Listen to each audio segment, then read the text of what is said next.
Sem Tamara Leskovar in sem zaposlena na oddelku za arheologijo Filozofske fakultete Univerze v Ljubljani. Moje področje so predvsem človeški skeletni ostanki iz arheoloških kontekstov. Kosti so odličen vir informacij o prehrani v preteklosti.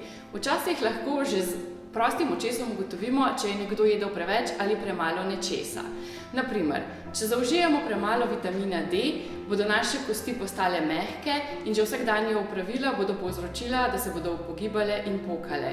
Na drugi strani imamo prekomerno zaužívanje snovi, na primer purinov, ki se nahajajo v hrani bogati z mesom, v kvasu, v alkoholu.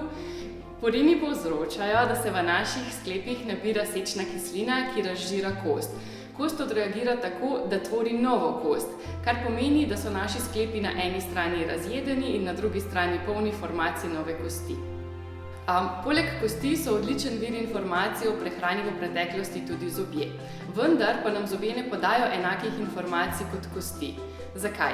Zobje se začnejo oblikovati v maternici in se razvijajo v času otroštva in najstništva. Večina zob zaključi svoj razvoj nekje okoli 15. leta starosti, izjema so le tretji kočniki, ki se razvijajo še v zgodnjih 20 letih. Ker se zobje ne obnavljajo, pomeni, da proučevanje zob nudi vpogled v čas otroštva in najstništva. Na drugi strani imamo kosti, ki se ves čas našega življenja obnavljajo. To pomeni, da nova kost nadomešča staro kost. Seveda je obnova kosti odvisna od tega, kakšna kost je, kako je velika in kakšnemu namenu služi. Na primer, stegnenica bo potrebovala veliko dlje časa, da se bo obnovila kot rebro. Proučevanje stegnenice tako nudi vpogled v prehrano zadnjih 20 let življenja, medtem ko analize reber ponudijo vpogled v zadnjih 5 let življenja. Za proučevanje prehrane so zelo zanimive tudi analize izotopov. Izotopi so atomi istega elementa, ki imajo enako število protonov, vendar različno število nevtronov. To pomeni, da imajo tudi različno maso in jih lahko z masnim spektrometrom ločujemo in kvantificiramo. Večino izotopov v naš sistem dobimo s prehrano. Torej, ko mi nekaj pojemo, naše telo predela hrano in jo vgradi v tkiva. Tudi skeletna. Ker različne skupine živil vsebujejo različna razmerja izotopov, na ta način lahko proučujemo prehrano v preteklosti. Raziskujemo lahko predvsem, ali je nekdo jedel veliko kopenskih produktov ali morskih, razlikujemo lahko med različnimi vrstami rastlin ter med živalskimi in rastlinskimi beljakovinami.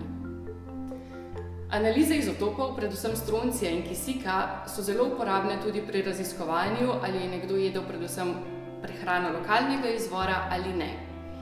Zato seveda najprej potrebujemo temeljne vrednosti lokalnega okolja.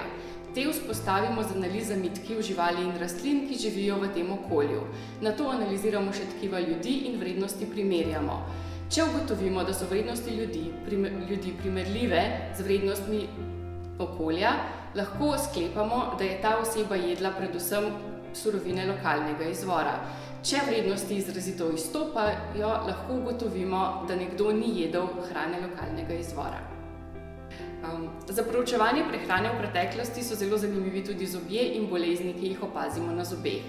En tak primer je karies. Danes karies sicer povezujemo s prekomernim uživanjem sladkarij, vendar stvar ni tako zelo preprosta. Če nekdo ne je sladkarij, še ne pomeni, da ne bo imel kariesa, in če se karies pojavi v preteklosti, še ne pomeni, da so ljudje v preteklosti pojedli preveč sladkarij. Gre za to, da so za karies odgovorne bakterije, ki živijo v naši ustni votlini. Te bakterije se prehranjujejo predvsem z ogljikovimi hidrati, najrajši enostavnimi sladkorji. Res je, da sladkorje največkrat najdemo v sladkarijah, vendar jih najdemo tudi v drugih živilih, na primer v krompirju, v žitaricah, v sadju. Tako lahko tudi uživanje te prehrane povzroči karies.